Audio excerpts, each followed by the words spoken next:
last time we were speaking about, at the end, about the determinants of parental investment in the production of human capital of their children. And we dealt with one effect, the effect of a change in parental income on their investment. And we showed that an increase in parental income would lead to greater amounts spent on investment, greater human capital of kids, and ultimately greater incomes or assets or wealth of children, right? So that parental, that there's a positive income effect of parental income on children's income, the children's human capital, and indeed also investment in children. Because we have a very simple model where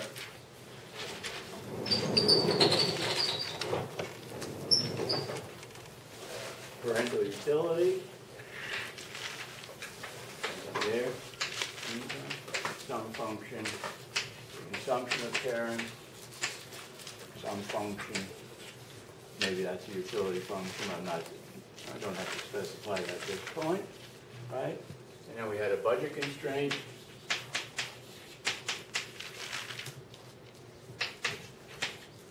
And we had a production function.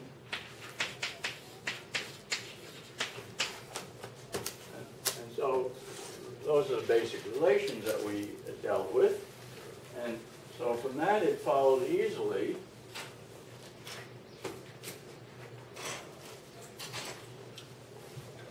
this all implies that DWC, EWC greater than 0. Okay? Now we also went on to indicate that this is not necessarily,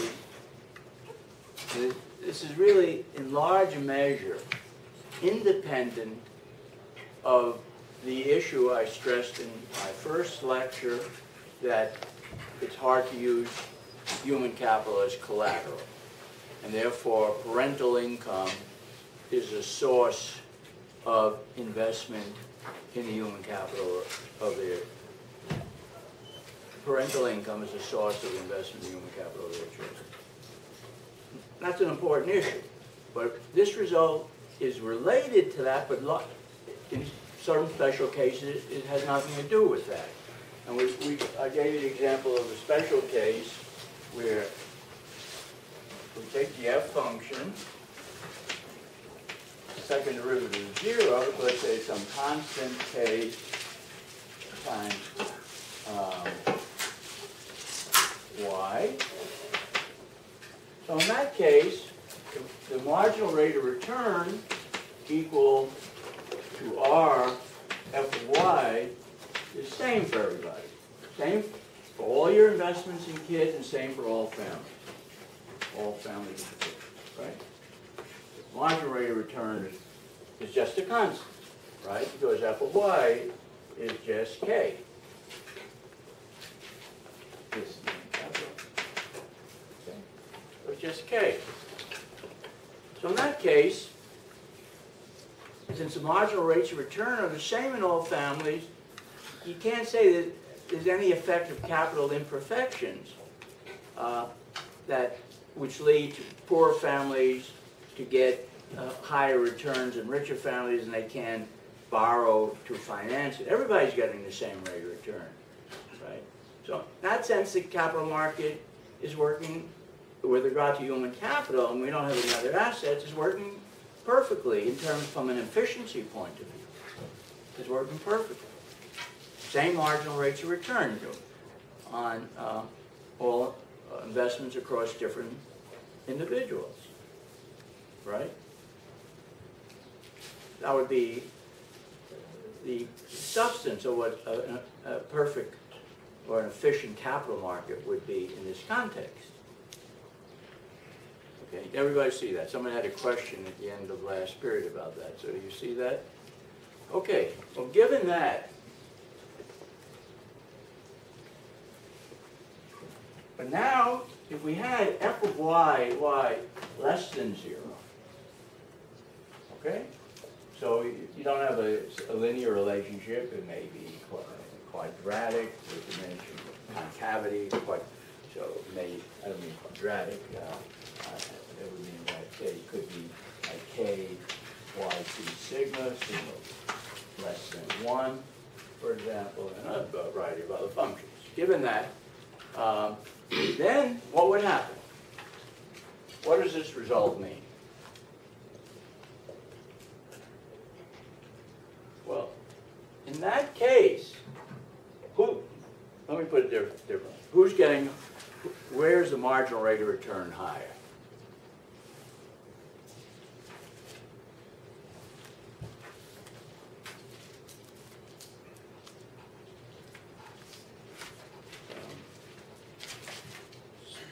Spenkuch? How do you pronounce your name? Spenkuch. I was right. Yeah, Spenkuch. Yeah, more or less. So it would be higher for poor families because they invest less. Yeah, right. Yeah, obviously higher for poor families. Straightforward. Higher for poor families. So in this case, R star, equilibrium rate of return of y for poor is greater than R star rich. Now this effect means as the rich people are investing more in their kids and getting these lower rates of return, that's going to discourage them from investing as much as they otherwise would be, because the rate of return would be determined. They're still going to invest more in their kids in poorer families. That can't be changed, right? Because investing the same amount, they get the same marginal return, they have more asset resources. But that's going to discourage. They're still going to have a positive relationship. So that effect, that's like a price effect. Declining the fact that dr of y, dy is less than 0, is what we're having here, means that as you invest more, you lower the marginal rate of return, and that discourages your investment. Okay? All right. Now, so if we had this case, what can we say? Well, then the marginal rate of return is lower for the rich families than for the poor families. Then there is an inefficiency in this human capital market under those circumstances. There is an inefficiency under those circumstances. And what the rich families would like to do, given their only concern, I mean, we'd have to generalize this a little bit to be saying they're concerned about the income of the children. Let's say if we define the income of the children as WC plus some assets. We don't have assets yet in the model, but let's say you define it that way. And under these circumstances, the rich families, instead of investing so much in their kids and getting these lower marginal rates of return, would like to be able to invest in other people's kids and have the other people's kids pay back to their kids the return on their investment when they're both adults. That's what they would like to do. They would do that through banks and the like. So if you had a perfect capital market working now, that's what would happen. The rich would not invest so much in their kids and their human capital. They'd be investing some in their kids in bequests, monetary bequests, not in human capital bequests. And the way the bequests would occur would be, we have no other assets, so let's say the poorer kids write a contract, promise to pay back a certain amount out of their income when they're both adults to the kids of the richer people, right? In a sense, the rich families would own like equity in these banks. And the banks would get the return. This would be a return on your equity, and you would make that. That's how you would like that an efficient market would operate. That's what you would have for an efficient market. Okay. Now, what we've said about the imperfections, inability to borrow on the basis of human capital kick in, but it may not be possible for richer parents to make that type of investment, whether through a financial intermediary in any other way. The contracts might not be enforceable against the children of poorer families, the parents of children of parents in poorer families may not be able to commit their children to a debt, right? Can't leave debt for their children. The children of poor families may, if they had such a debt, may not work so hard, so they don't have the resources to pay it back. I mean, there are lots of reasons that have been elaborated in the human capital literature, and we'll go into them some more. But all those, to the extent those reasons are kicking in, it means that now we end up with an inefficiency. If we look at a graph of the situation,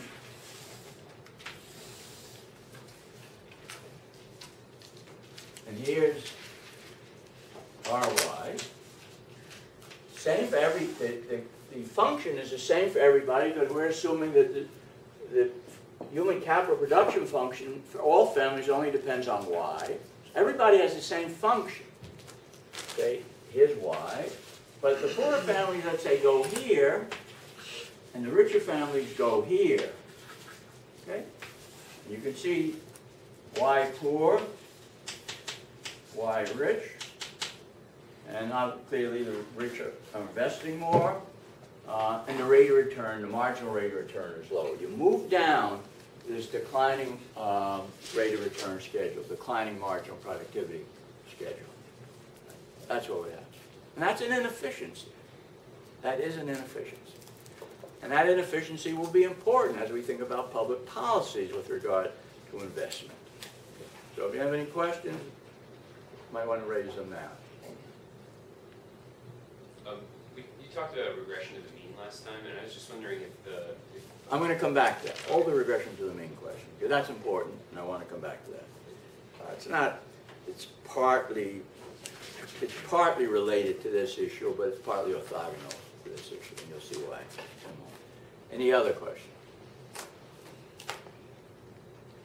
Okay.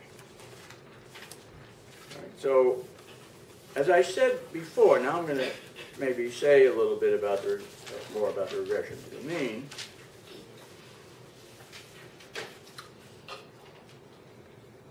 Rich parents have richer children. That's what we said. To the extent that this relationship is positive, that the higher your income, the higher you invest in your kids, to the extent that children are in the consumption theory language a normal good, that when parents have more income, they spend more on that good. That's what we mean by normal good. To the extent that's true, we would find this relationship. Now, it's true that there is also a price effect as parents are spending more to getting a lower marginal rate of return, but that can't reverse the relationship. That can't make richer parents spend less on their kids, on their human capital, right? Because the only reason they're getting a lower marginal rate of return is because they're investing more in their kids. That's an argument that comes up all the time. You have to understand that type of argument. It's fundamental for any maximization. Okay?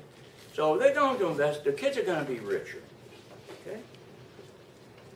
So on the, this is a very important result. Look how simply we got out. This is a result that societies go crazy about, the connection between the income of children from poorer families and the income of their parents, the income of kids from richer families, the income of their parents. All we're talking about is earnings. That's a major determinant, really. You can talk about big bequests and what a very wealthy man might leave in terms of bequests of assets. But the main thing that determines the differential well-being of the large majority of families and societies is the difference in their earnings.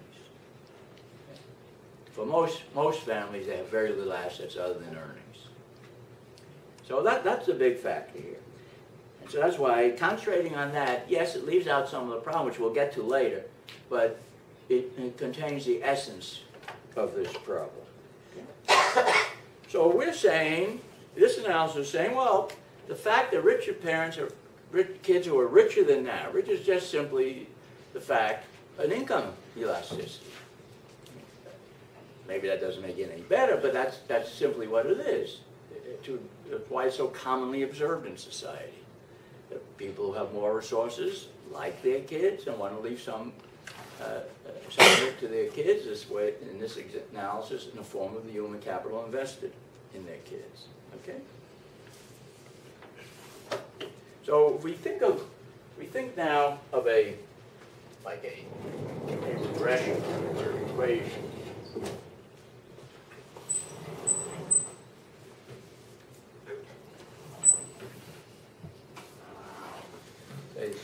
Well, we can do it in log.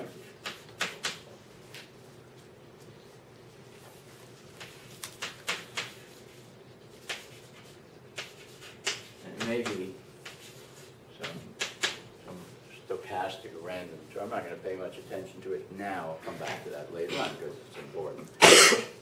This is a relationship between the earnings, log earnings of children, and the earnings of kids. And the fundamental factor that determines the relationship is H. Okay? Now, is H less than 1? Arm and Rick, what do you think? Theoretically, yes. What about theoretically? Well, I guess you could just go through the comparative studies. Yeah, so what would you think? We went through that last time. That is smaller than 1. We went through the comparative statics last time, right? We had we derived we had a formula of EWC, that was equal to some determinant, and I forgot what the numerator was, like minus U double prime. This is positive. Maybe some other term in there, but we had some result in it. But that, however, we went through it. So, yeah, I would guess that if A is smaller than 1, then we would probably have regression. No, let's say A is smaller than 1. Yeah. May not be, but let's assume it is, and later on we'll show reasons why in a dynastic family result that's kind of a transversality. You need that in some simple sense. But it may not be. For our analysis, it certainly doesn't have to be less than 1, but let's assume it is less than 1.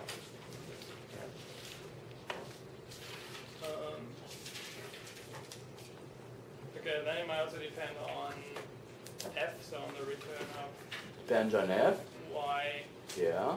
Let's assume that's true. That's what the form of that function is. What's the second derivative? How much concavity there is in that? Clearly. So, given all that, these are all the ingredients.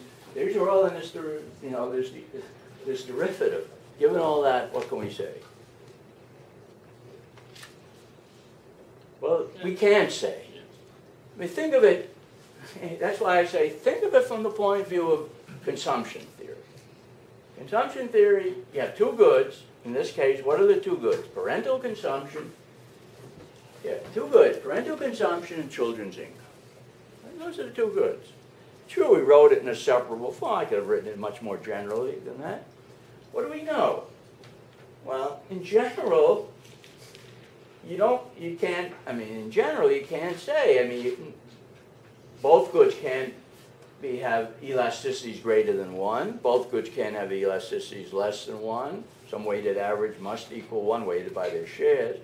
But there's nothing that prevents this elasticity. Now if we put this in elasticity form, so we write WP over WC, and we have to multiply this times WP over WC, that can be greater, equal, less than 1, greater, equal, less than 0. I mean, that's,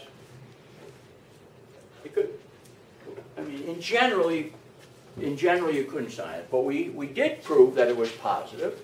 So we did prove that in this case it's positive, so we can rule out that it's greater than 0. So we say this elasticity H is greater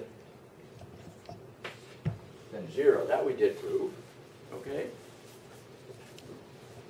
All right, that's a superior good. You can take some other functional form that you won't get, but in general you expect goods to be superior. You expect parents to, in turn, you don't expect children to be an inferior good in the technical meaning of inferior good, right? You don't expect it. Okay. All right, that's okay. That's no problem. Greater than 1 or less than 1 is, we can't say at this point. Okay? Now, as Rick said, empirically it's less than 1. And we're going to give reasons why we would expect it to be less than 1. But up until now, the only factor we have that pushes us in that direction is what? Okay, why don't you continue? You're doing okay so far. So as I understand, I mean, we have, well, like I said, that parents care about their children, but they might care more about their own consumption than about... Well, but it's not so much love. It's not the size of A. See, the size of A will determine your division at any moment in time, but you know, the elasticity won't be, you can have any A and have varying elasticities, but you know, the share at any moment in time would be affected by the size of A. But the curvature of the little u and the V function is clearly important, and the diminishing returns. I mean, I don't know about curvature, but we said if this y function, if you have diminishing returns for the reasons we expected, as you keep packing more knowledge into somebody with a given brain and other capacities, you run into diminishing returns eventually. So that would be a force, sort of a price effect. As you spend more, you sort of raise the cost of investing in kids. That sort of knocks down H. Right? It may still end up being greater than 1, but it is a force knocking it down. And that's important to be aware of that. Okay? Any questions?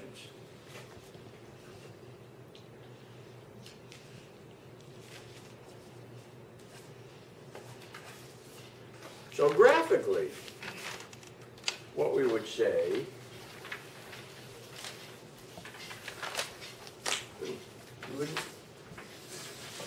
here's log, here's the 45-degree line.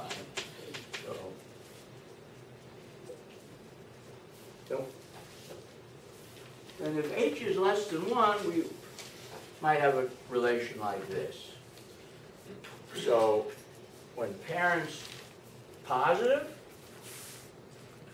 H less than 1, parents increase their income above the mean, around the mean, kids' income don't increase as much. Okay? They increase, but not the same percentage as parents. Now, if we had H greater than 1, we'd have something like that. Perfectly possible, but this would be the case of H less than 1. That's called regression to the mean. And what regression, very important statistical phenomena. In this context, what regression to the mean means is that kids are richer, kids of richer parents are richer than average, but they're not quite as rich relative to their generation as their parents were. Right? So if H is less than 1, it means, let's say the average income in the kid's generation and the parents' generation is the same. And let's say the parents have 30% higher income than their average, H is a half. That would mean that kids on the average of parents with 30% higher income would have 15% higher income than average. They regress back toward the average level. Right? They move toward the average level. Similarly, it works both ways. Similarly, if parents are 30% below the average, and H is a half, it means their kids are only 15% below the average. So it means the kids of the rich aren't quite as rich, and the kids of the poor are not quite as poor as their parents, relative to the mean. Now, the means may be changing over time, so you have to adjust this to changes in the mean level of income. All right? This is so regression to the mean means H is less than 1 in this context when we're talking about income. Okay. Very important. Okay. Empirically, regression to the mean shows up in a lot of different types of data. But it's very important in understanding intergenerational mobility. There is regression to the mean empirically.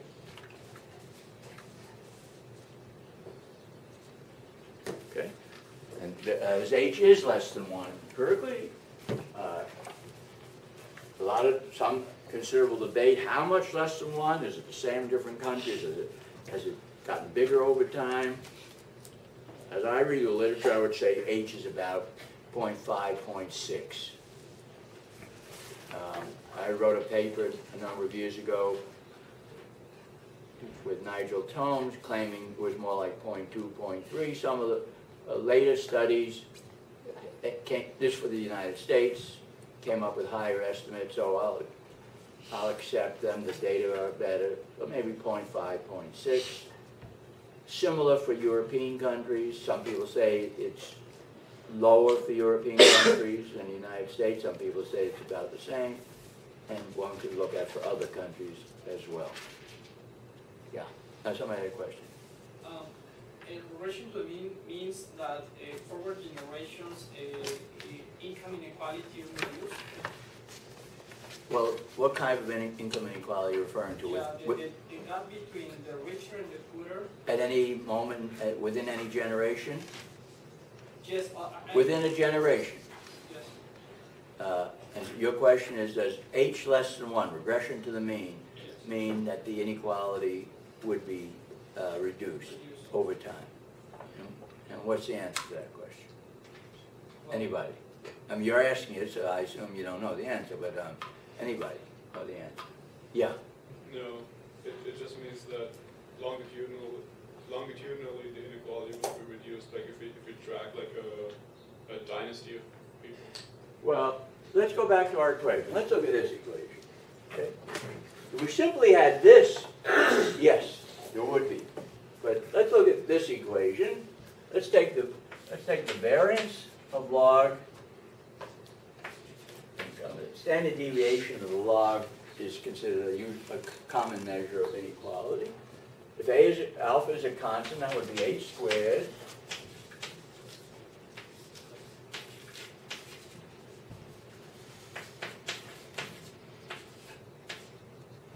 Assume that V is distributed independently of WP, some like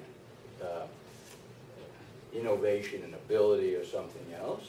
And if you look at this equation, if H is less than 1, yes, this is a force leading to lower inequality, but then this is a force adding to inequality, right?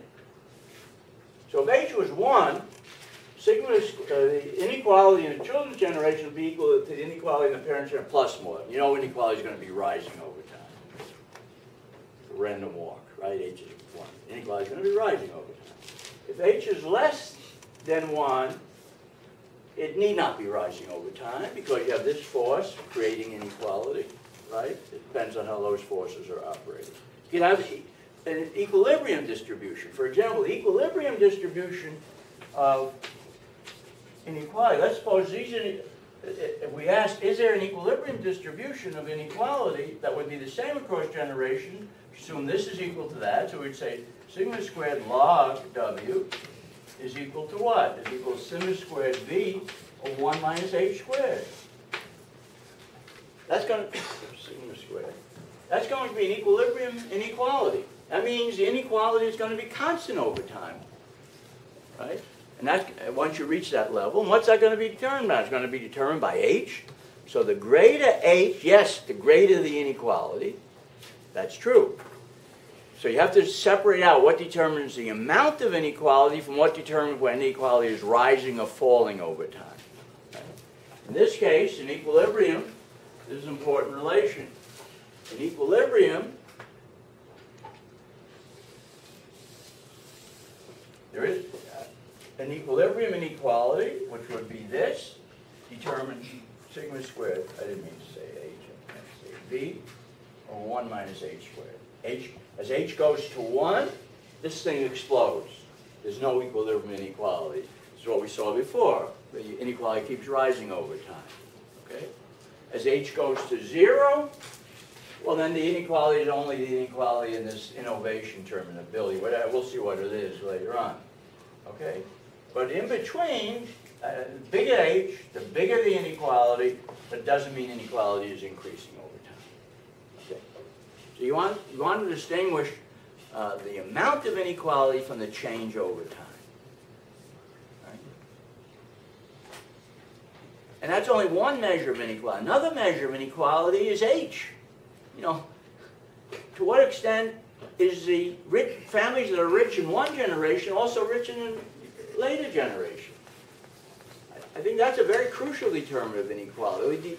You circulate Pareto, who you've all heard of, you know, Pareto improvement, Pareto efficiency. Pareto, in his later ages, became a sociologist and wrote a bunch of books on 3 or 4 volume set of books on sociology. And he had the concept of the circulation of the elites. Are those who are the elite now, were they the same family who were elites 50 years ago, 100 years ago? The answer is typically no. Right? 100 years ago in the United States, by far the richest family were the Rockefellers. By far. The gap between the income of the Rockefeller, of John D. Rockefeller, and that of the next highest person, or the wealth, was much larger than the gap between that of Bill Gates or Warren Buffett and others in the United States. And that's a pretty big gap, but it's much larger. Now the Rockefellers are still rich. I wouldn't feel sorry for them. But they're nowhere nearly as relatively rich as their great-grandfather. I guess it would be a great-great-grandfather for some of them. Right? They're nowhere nearly as relatively rich. That's true in pretty much all societies. I don't know of any exceptions to that. Many of you come from different countries. It may be true. Take Mexico. Carlos Slim is probably the richest man in the world now. But he didn't come from a very rich family. He came from, I think either his parent, father, or his grandfather was immigrants to Mexico. Okay? But he made a lot of money. Much more than, I mean, his father wasn't particularly rich. He made a lot of money. Okay? And so most countries, not every country, you see that. And the less you see of that, in my judgment, the less good is the society. And I'm making a judgment about what I think. I think it's good if you provide more equal opportunity for people. And some people won't like that idea. It's okay. And traditional societies often have less of this circulation. If you have a caste society, like India, the famous example, you're born an untouchable traditionally in India, you remain an untouchable. And that has many implications. There are only few occupations that are open to you. And they're the lowest level type of occupation. You're born a Brahmin, your children remain a Brahmin. So those societies have relatively little circulation. They have some, but they're relatively little. And a lot of societies had that form of caste system in the past. There was a famous Japanese ukiyo-e printmaker by the name of Hiroshige. Now, he was born to be a fireman because his father was a fireman. He didn't want to be a fireman. He wanted to be an artist. So his father adopted somebody else to be the fireman, and he went on to become a great artist. But it was not easy to do it. So again, an example. This was 18th century Japan. So the world has changed a lot in that respect, particularly the more modern societies break down those type of effects. Competition. I mean, one of the great virtues of competition, globally and internally, is it breaks down that type of caste structure. And it's breaking down in India, slowly, but breaking down there as well. Okay? So any questions?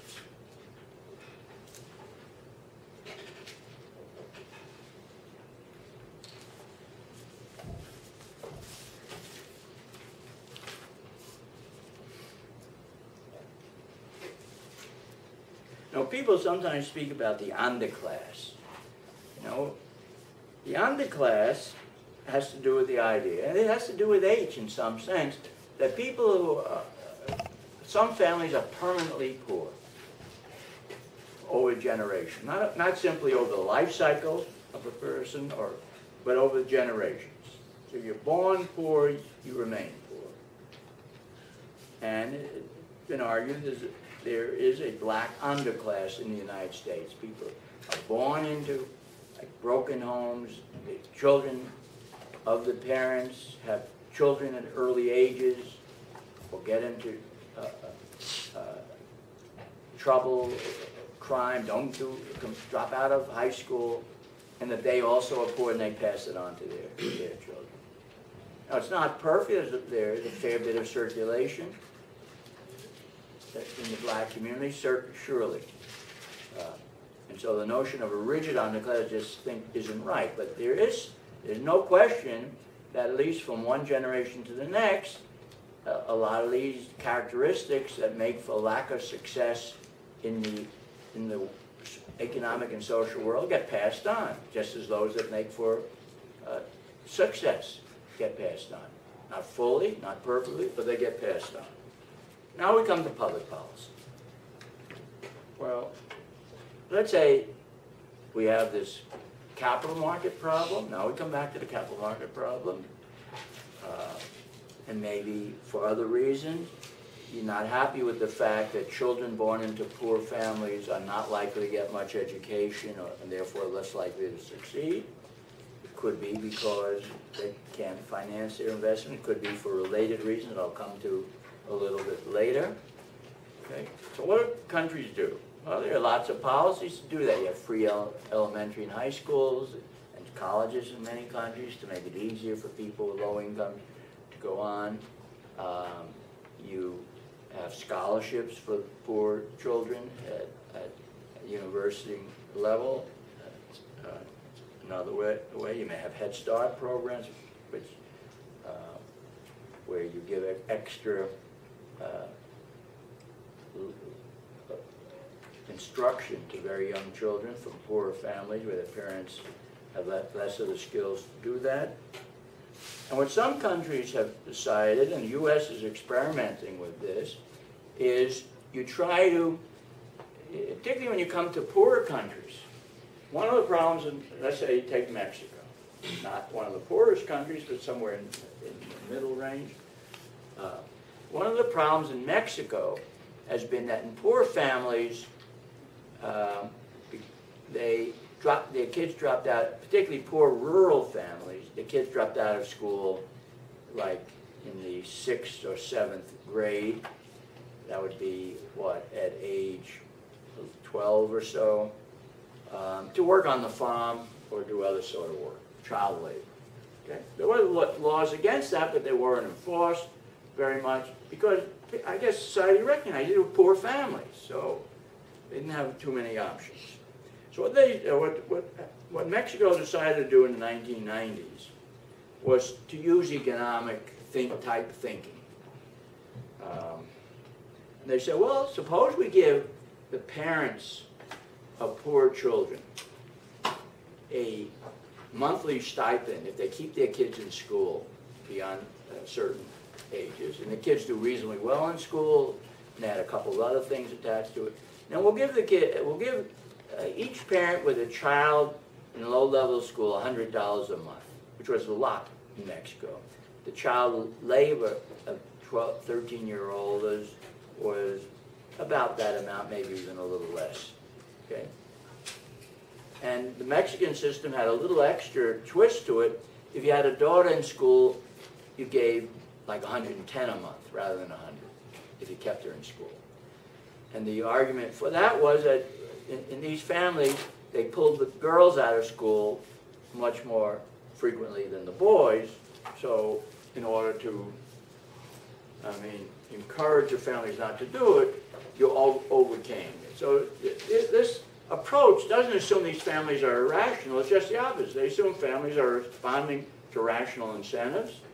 And so you give them a stipend to keep their kids in school. You use economic analysis, I'll come in one second, to suggest they will keep them in school. And if they're keeping their girls out of school longer, you think they have reason, so you try to compensate for that. So that was the program. Yeah? So what's the rationale of tying the stipend to keeping the kid in school? So an income effect would reduce like school attendance, probably by not as much. Is the rationale of shifting some of the distribution from the parents? You know, I could just pay the parents, say, $100 a month and let them do whatever they think is best with the money. Like, You might. Is the rationale shifting some of that surplus away from the parents to the Well, children? it depends on what your goal is. If your goal is simply to reduce the inequality of the parents, yes, just pay the parents. But if the goal is to prevent the lower income of the parents from being so fully passed on to the education levels of the children, then just simply giving the money to the parents isn't good enough, because the parents are going to spend a lot of it on themselves, right? And so that will be good if your goal is to help the parental income, but if the goal is to help the children's income, that doesn't achieve it. So that's the rationale for doing it, right? Now you could be doing both. You could be redistributing income in various ways, but also have this program, right? There are various ways of doing that. So there are a lot of programs that give money to the parents, but the belief, the fear is that not so much of that gets passed on to their children, and if the parents are poor and low educated, there's not much you can do about the low education, but you hope maybe you can overcome that for the kids, and you hope that the rate of return on this investment is going to be a good rate of return. I mean, in a way, it's a little bit of paternalistic argument, right? Because just by definition, the rate of return on what the parents, like, for the parents at least, the rate of return on what they could have gotten out of that money had they spent it for consumption must have been higher than the rate of return on the last dollar that goes to the education Well, the of the children. utility If they everything's got, invested I don't in know the what I children. want to call that rate of return. The utility they got, presumably marginal utility, was greater from spending it on themselves than on their kids. If you think of from the society's point of view, in terms of the rates of return on investments being made, then if our analysis before was right, that with diminishing marginal product, the marginal rates of return are higher in the poorer families, then you will pick up more efficiency by trying to encourage more investment. Parents would do that on their own if they could somehow borrow on the basis of their children's human capital and get repaid for it. But all the arguments were given saying that's difficult for them to do. There's a way to help them do that. Okay? So there's two separate inequalities that are involved. One is that poorer parents that are poor and they don't have as much. Maybe you wanted to help that out. The other issue is the transmission of the poverty from the parents to the kids. And that's a different issue. It's not completely independent, but it's a different issue. All right, so the progressive system did that, and a few other countries are doing that now. And what they have found in evaluations of that study, and there have been a lot of evaluations of it, and it was a pretty well done study. It was randomly assigned who would be in which families and which small communities would be in it and which wouldn't be in. So you had a randomly assigned group who weren't in it. So you didn't have all these problems of selectivity, as in any field type. This is an early field type of experiment. And what the evaluation has been is clearly there has been an increase in the education of the children in the families who are under these programs, and this has been particularly big for the girls. The girls still lag, but not as much as before. So the fact that you gave this extra bonus did seem to have some effect. Now, a harder problem is, this is an expensive program, is somehow the rate of return on the program, taking account of all its costs, and then the effect on the kids worthwhile. And I don't know of good evaluations of that as yet. Okay, so that is still an open question. But it did have the expected effect.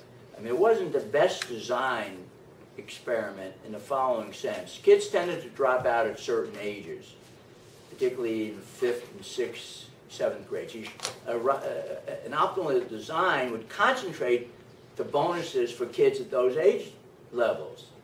Instead, they gave bonuses to kids in the 1st grade, to parents, to kids in the 1st grade, to 2nd grade, 3rd grade, and so on, where kids didn't drop out. So this was just a transfer payment. That was in effect giving you the income to the parents, but not having an effect. So you want to design it to maximize its effect on the children's education. It was not a well-designed experiment from that point of view. And they've changed it a little bit to try to make it a little better. Now, there's similar experiments going on like in the United States. Levitt and List are doing an experiment in one of the Chicago suburbs to see if by giving, in that case, they're giving the kids money and to see if that improves their performance. They get paid if they do better. Okay? So there's, you know, you can approach it either giving the kids the money, giving the parents the money, or some combination. What has been found in these experiments, and Roland Fryer, who's at Harvard, been doing these experiments in New York City and elsewhere. He started out giving it to very young children, and that didn't work very much. And the conclusion was that very young children discount the future very heavily. So telling them they're going to get money if in 3 months they do better, that seems like 50 years to young children. So they didn't work well. So the Levitt and List and now Fryer are giving it to older children who can, you know, whose ability, a greater ability to trade off the present from the future. And I don't know the results yet on the Levitt List study. I don't know if they have them as yet. There is also experiments going on giving it to the parents, like in the Mexican system. And that's not only in the United States, there are other countries, Brazil and a few other countries that are doing similar things. Okay? So it's interesting, a separately interesting question is, do you have more high-powered incentives if you give it to the children rather than to the parents? How young or old can you give these incentives? In the U.S., if you want to make sure that kids in lower grades do well enough so that they're prepared to go on to higher grades, you'd like to give it to younger children.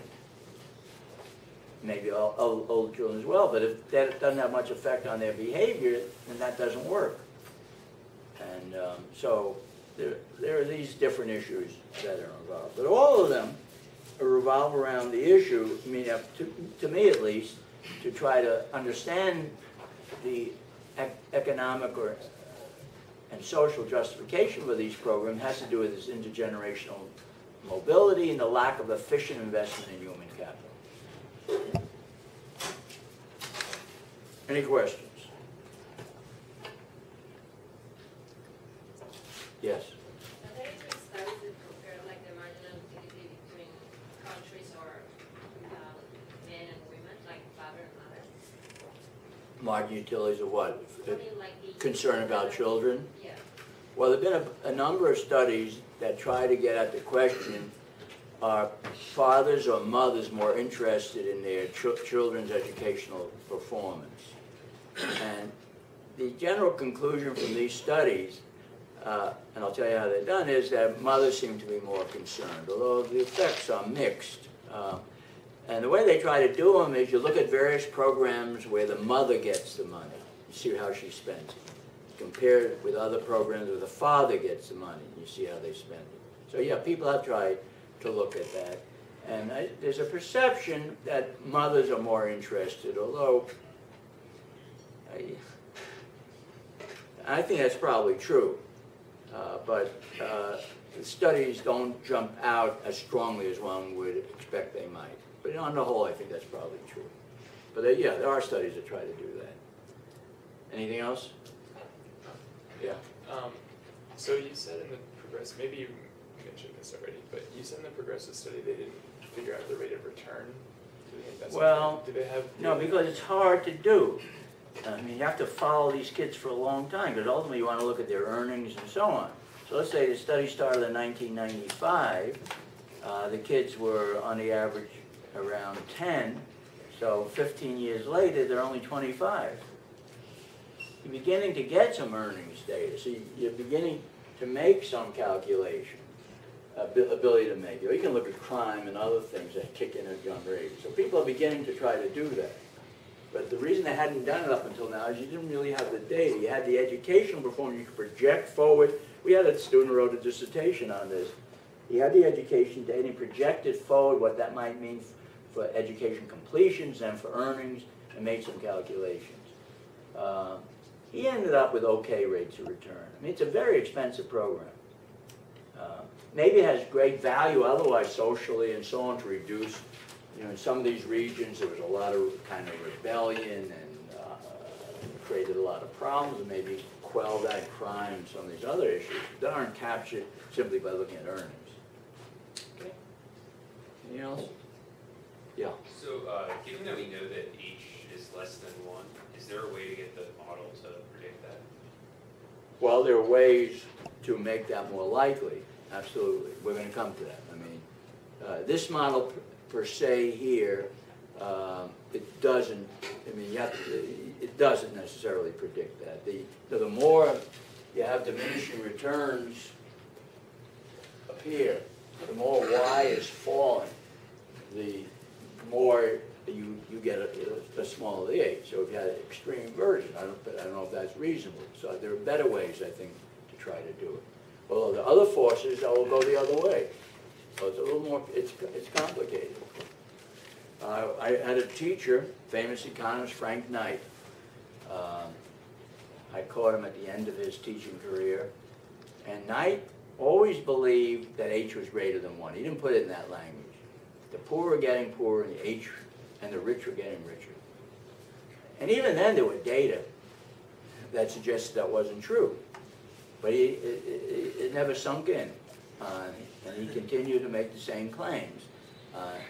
And now that we have more data on it, we know definitely it isn't true. And the sociologists before had data in those days. They didn't deal with earnings, they had occupational choice. And they found there was a lot of regression to the mean. So we know as a fact there is a lot of regression to the mean. And there are variables that will lead in that direction, but not all of them. And we'll have to try to put it together. Okay. Yeah? I'm interested in exactly what's implied by regression to the mean in the sense that, you know, does it imply that the median family from what we would call the underclass or the lower class also earns more on average than their parents, and that the children from the median of rich families earn less than their parents? And the reason I ask is because there could be regression to the mean and H could be less than 1, simply because 1 or 2% of families from the lower class go on to earn tremendous amounts of money, and so the mean drags upwards. So I'm wondering if how much of the variance is there that's telling us these things, and if we chopped off like the 5%. Well, it could differ with the mean and the median, for example. Depends on what model you have. You took a linear model like this, and if the average income was remaining constant over time, then you know if the children had the same or at the average income, the parents, if the parents were at the average income level, on the average, their children would have the average income level also. That, you know, there'd be variance around that. That would depend on the distribution of V and some other factors in that. You know, that could be very skewed. It could be, you know, I haven't specified the distributional properties of V. So it could be a lot of different things, but it would be true that given the expected value of V was 0, and the average income was the same. I don't even have to make that assumption. But if that was the same, then you know that on the average, the children of parents who had the mean income in their generation would have the mean income in their own generation. Right. But then to say that... Now, that's not the median. That's just taking, you know, the average. The median will depend upon the distribution of V and some in particular. And have the empirical studies that have demonstrated H is less than 1 focus mostly on median-based analysis, or are they mostly focused on mean-based analysis? Mainly based on means, although sometimes you don't have all the data to calculate, because you have an open-end interval, you have to estimate what the high earnings people are, and you don't know that exactly.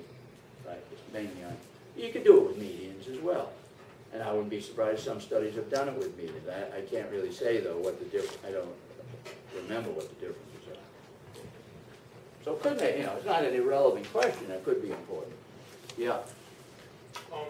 If you have an H less than 0, but you have the within cohort inequality increasing rapidly, you know, from cohort 1 to cohort 2, can you... H is less than 0? I'm sorry, H is less than 1. I'm sorry, H is Yeah. less than 1. Okay. But the within cohort inequality is increasing rapidly. Can you still find yourself with the absolute difference between sort of the average income between rich children of the rich and children of the poor?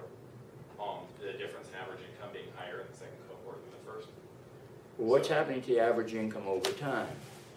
Well, I guess you could have the average income over time increasing. It doesn't matter. See, everything, when you talk about regression, to me, it's relative to the average income Right. in the cohort of that you're discussing. Right. So when I say if H is less than 1, children are 50% toward the mean, it may be the children are quite richer than their parents. The parents are 20% above their mean, the children are only 10% above their mean, but the means have gone up so much, the children are richer than their parents. That's been a traditional property in modern development of societies. Incomes have grown over time. On the average, kids are much richer than their parents, even though you have significant regression to the mean. So those are separate issues. You have to look at it relative to the mean, right? Simple way to see that is you think of alpha.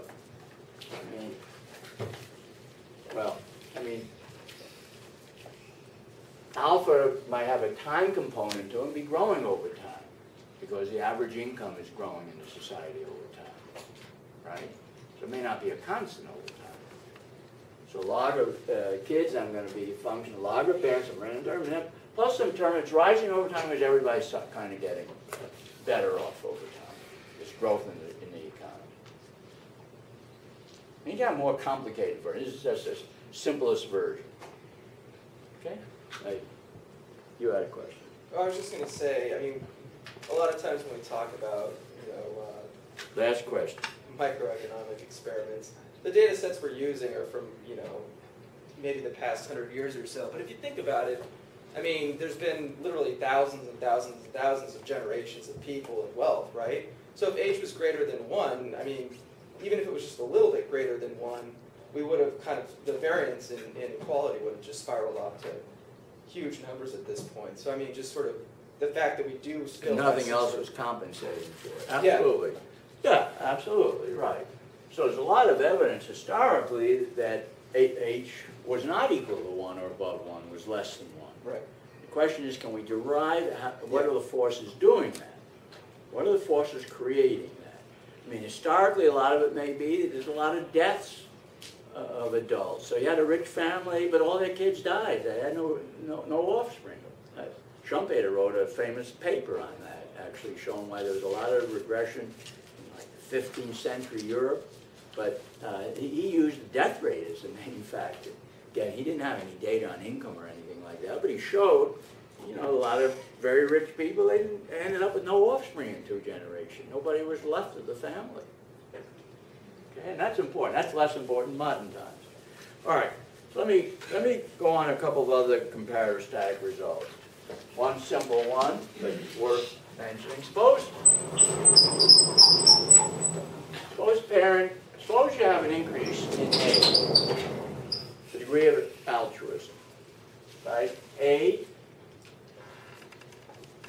here, right here. Okay, good, right there.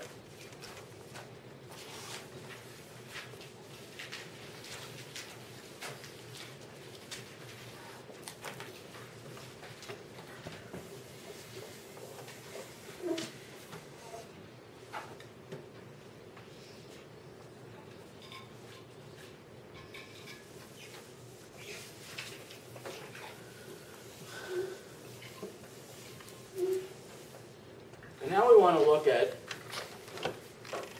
okay.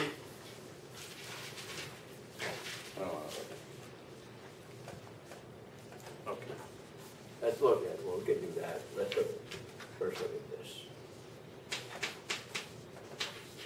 All right, so instead of changing income, we're changing the degree of altruism toward parents. All right, so what we would do, we would go through the same, we differentiate. We'd have the first order conditions that was what? A, R, F of Y, V prime of C is equal to U prime of C, and we have this. We go differentiate all that. You should do that for practice. And you work that out, you'd end up with the following. And this is equal to the same determinant, greater than 0. And then the numerator would be A, RY, V prime of C, greater than 0, so this is greater than 0. If you're more altruistic to your children have more human capital. Okay? Now it also means that dy of C, dA is greater than 0, dW of C, dA is greater than 0. So if you're more altruistic to your kids, you're going to spend more of your resources. Here, we have fixed parental income. You're more altruistic, well, you're going to cut CP and increase YC. That's what this result is saying. If this follows, then this must follow, but it also then must follow that DC parents, DA, is less than 0. So more altruistic parents for a given income spend less on themselves and more on their kids. Okay. No surprises there. Okay?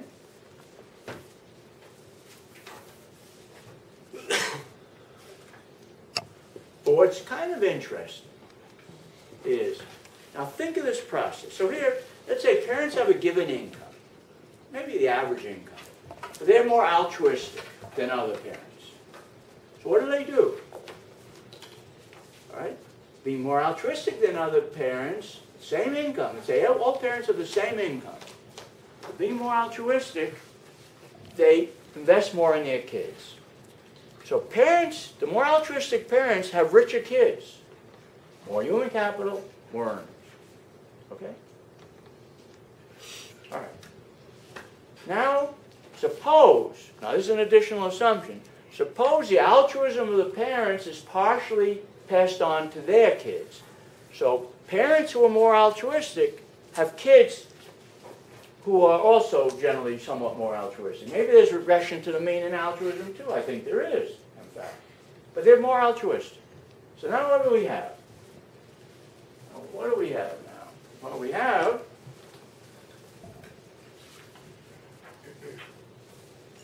over here.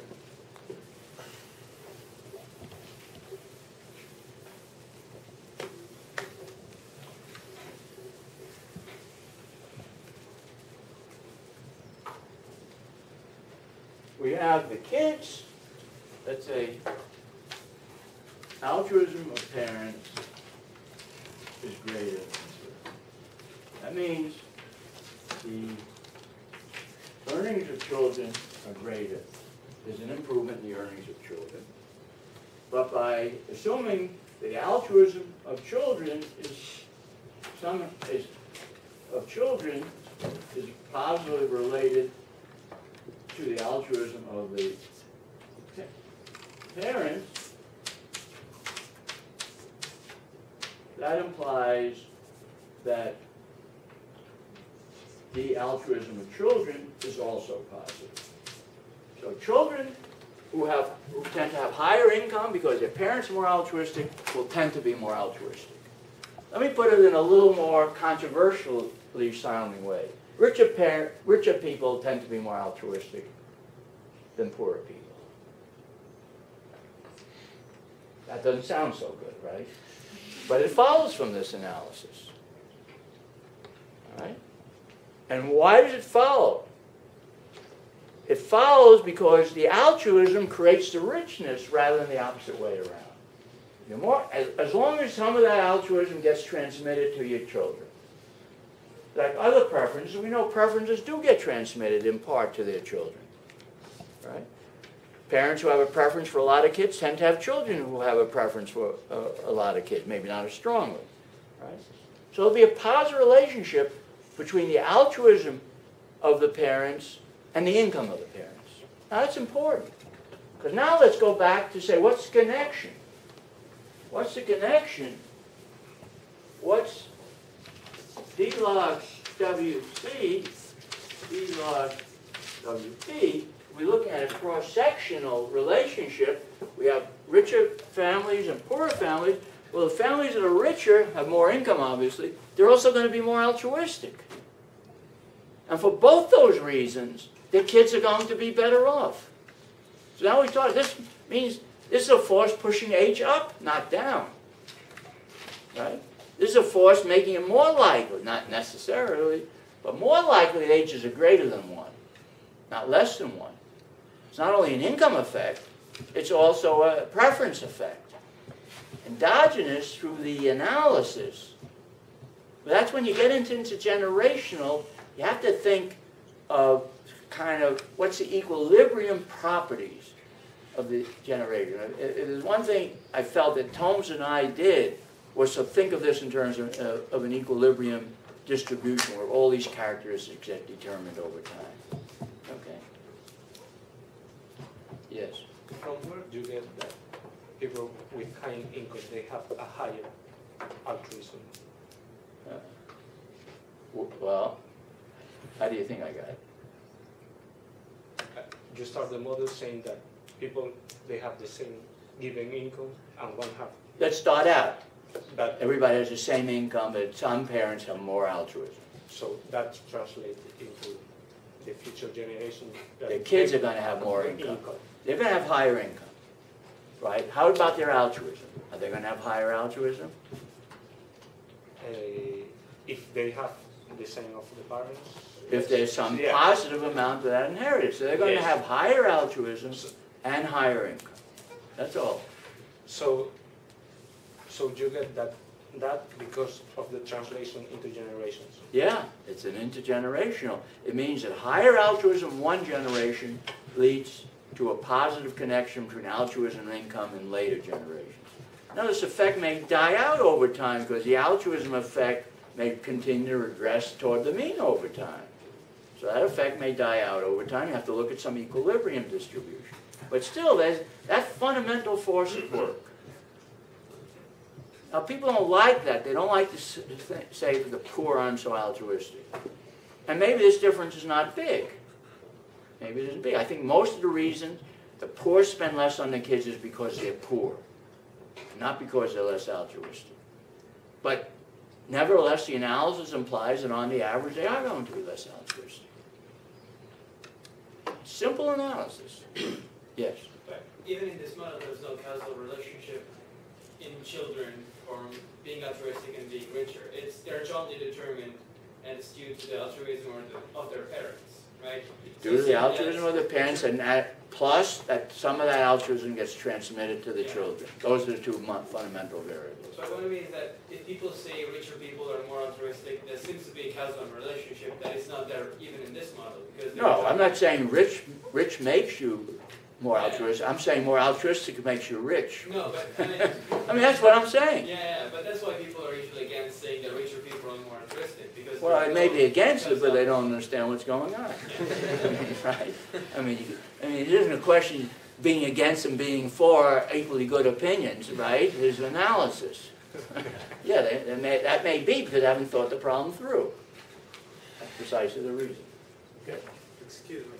Yes. Is there any like empirical evidence of this? Like rich people spend more share of their income on? That wouldn't be enough.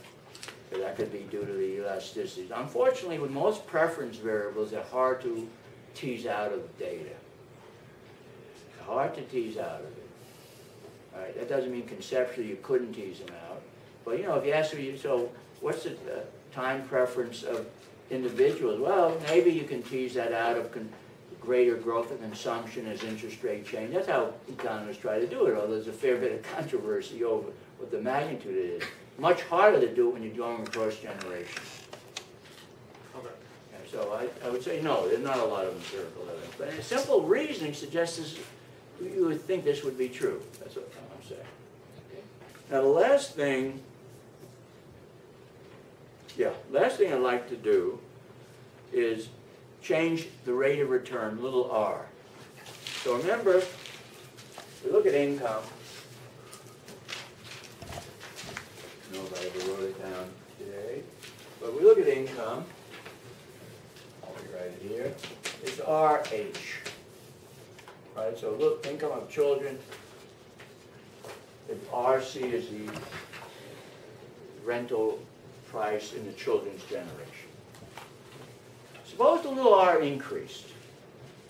Suppose parents know that there's productivity advance. In the future, every unit of human capital their kids had is going to be worth more than it would have otherwise. Right? There's some productivity boom they're expecting. What does that do? First of all, let's break it down. Are parents richer? Have higher utility? Well, we can see that because now let's go back to the fundamental problem. None of this is changing. Let's say parent income is remaining unchanged. This budget constraint is unchanged. This is unchanged. This goes up. Okay, so that goes up. All right. But suppose if parents, that means, suppose parents didn't change their allocation between Y and CP. That means same amount of Y, same human capital of kids, same consumption of parents. What happens to the earnings of kids when R goes up? Goes up. What happens to the utility of parents? Goes up. So an increase in return, parents are forward-looking, that means they're better off. But if they're better off, there's an income effect that would lead them to do what? To increase their own consumption, right? And increase the earnings of kids. What about the amount they invest in kids? What? Increase as well. Okay, so their own consumption is going to go up, and the amount they invest in kids is going to go up. How do they meet the budget constraint?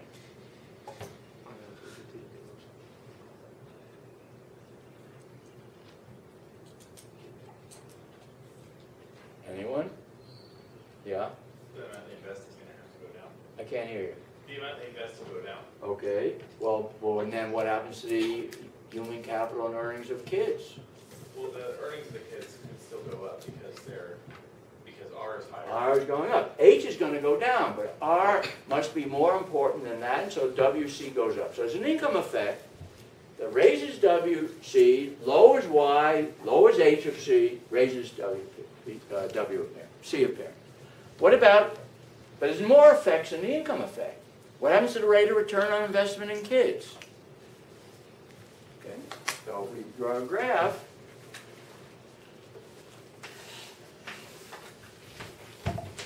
this is equal to R F of Y.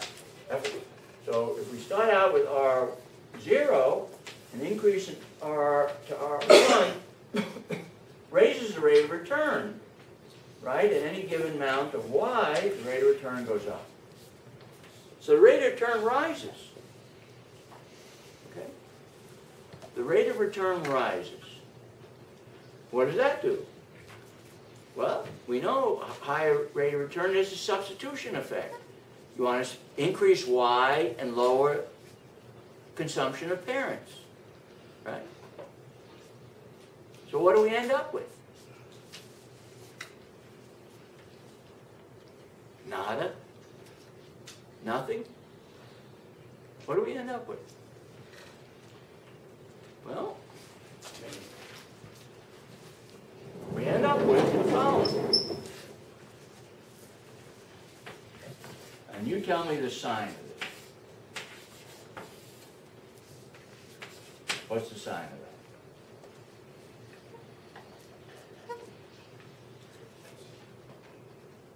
Positive. Both the income and substitution effects make it positive. Okay?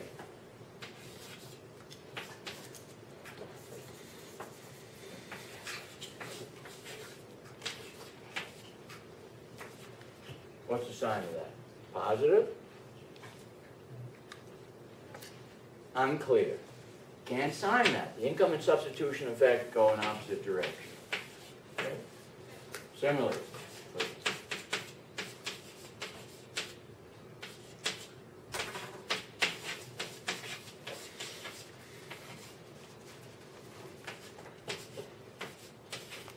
So you really can't sign. The only thing you can unambiguously sign here is this thing. This must go up. Because the greater productivity of investing in kids leads you to want to have higher income of kids. And the higher income of parents, higher real wealth of parents leads you to want to have higher income of kids. So this goes up, but it's consistent with ambiguous effects on all these other variables. Now, this is only slightly more complicated to work out if you differentiate. Again, if you differentiate our two first order condition and the budget constraint, you end up with something like this. I think exactly like this.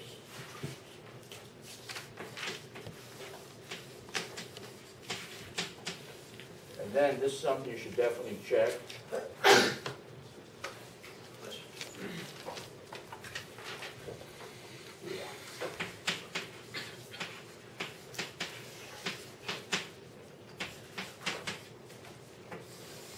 Some determines the prime greater than 0, second order condition. Now what do we have here? This is positive, this is positive. Positive. So this is the substitution effect, This is negative, this is positive, this is the income effect. So this is negative, this is positive, you can't say, right? Because these income and substitution effects go in other directions. Work that out for yourself. That's what it will turn out to be. Okay? Remember what the experiment is. We're changing the rate of return, RC, holding constant parental income and everything else in the problem. Okay? And all you have to do is do the same thing I've done when I changed A, when I changed WP, and maybe Friday you can go over some of that stuff with them. Make sure that you have that right. That's important. Okay? So we think of the world in the last, like, 150 years, per capita income has grown across generations.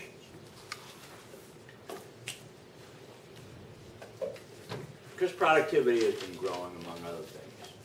Well, parents could foresee that. Parents would feel, well, they're going to be richer because their kids are going to be richer. Productivity is going to be higher. So parents should consume more from a wealth effect. On the other hand, maybe the rate of returns are going up on investing in a human capital and other forms of investment in kids. That should lead you to consume less. So we can't say what's going to happen to parental consumption.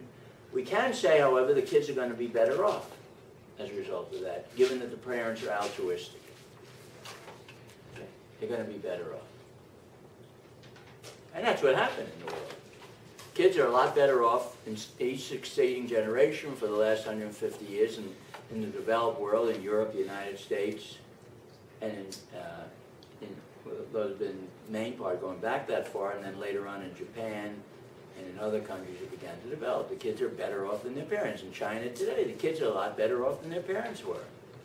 And in India, kids are a lot better off than their parents were, on average. Okay? And it doesn't mean parents aren't anticipating this. Some of it may be. They didn't anticipate it's going to be this growth. But even if they anticipated, you expect to find this. Okay? They wouldn't compensate enough. They want their kids to be better off, as long as they're somewhat concerned about their kids. Effect on their own consumption is less clear if there's a strong substitution effect.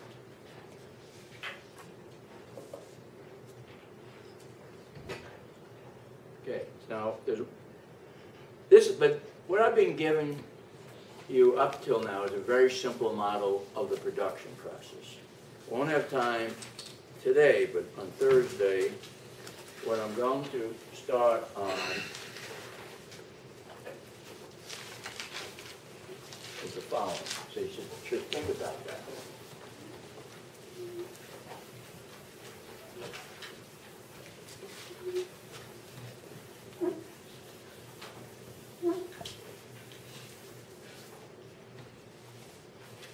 So we had a production function of human capital.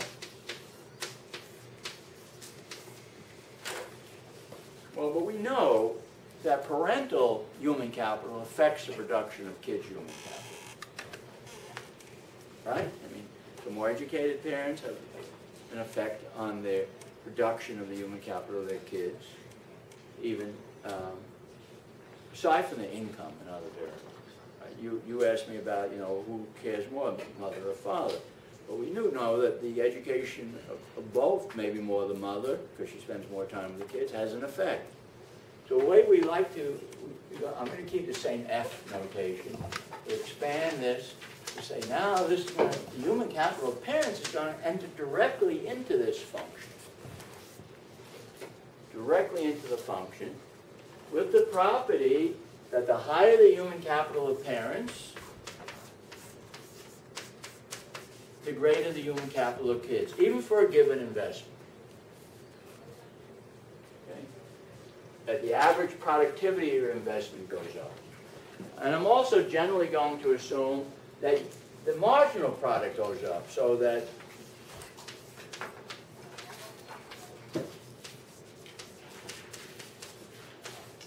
an increase in parental human capital raises the marginal product of your time or goods that you invest in kids. Raises the marginal product. A lot of what I say, that won't be required, some of which I will utilize. That seems reasonable. You have a complementarity relation there, that parents with more human capital, not only that helps for a given investment in kids, increase the human capital, it makes each hour of time, let's say, they spend with their kids more productive in terms of producing human